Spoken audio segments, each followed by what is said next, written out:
मतलब मैं दासी से भी नीचे हूँ, परंतु बेटा जैसे मैं तुम्हारी माँ हूँ वैसे सुरुचि भी तुम्हारी माँ है। माँ के बातों को बुरा नहीं मानते। ध्रुव जी बोल पड़े, मैया क्या कह रही हो? उसने हमें गाली दिया है, किसी अन्य स्त्री के गर्भ से जन्मा हुआ बालक बताया है। माता कुछ ध्रुव जी बोलना चाहे तब तक सुनीति ने कह दिया, बेटा एक बात बताऊं? हाँ बताइए। जो काम मैंने तुझे 5 वर्ष में नहीं सिखा पाई वह बात सुरुचि ने तुम्हें 5 मिनट में सिखा दिया है। कौन सी बात मैया?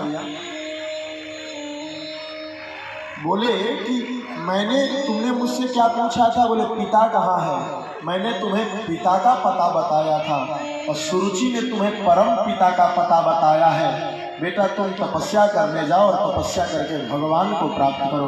तुम्हारी सौतेली मैया ने यही कहा है। अरे नहीं मैया, उसने मुझे भगाया है घर से। बेटा भगाया नहीं है, तुम्हारी खानदानी परंपरा है भगवान का तप करना।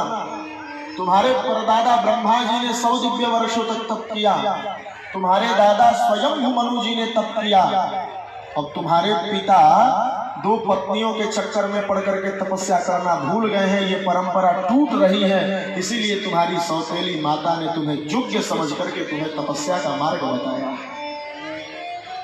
इसी का नाम माता है। शास्त्र में गाय भी बछड़े को जन्म देती है, भैंस भी बच्चे को जन्म देती है, हथिनी भी बच्चे को जन्म देती है, बकरी भी बच्चे को जन्म देती है। सब जीव प्रजनन करते हैं, परंतु माता किसी को नहीं कहा जाता। जननी केवल स्त्रियों को कहा जाता है। क्यों? क्योंकि केवल बच्चे जन्म दे देना माँ का कर्तव्य नहीं है। माँ का कर्तव्य है बच्चों को जन्म दे तो बच्चों को संस्कार भी दे।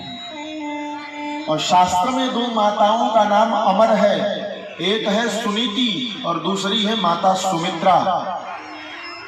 सुनीति चाहती तो यह भी सिखा सकती थी, बेटा चिंता मत करो, 5 वर्ष के हो गए हो, 20 वर्ष और किसी तरह दुख झेला जाए,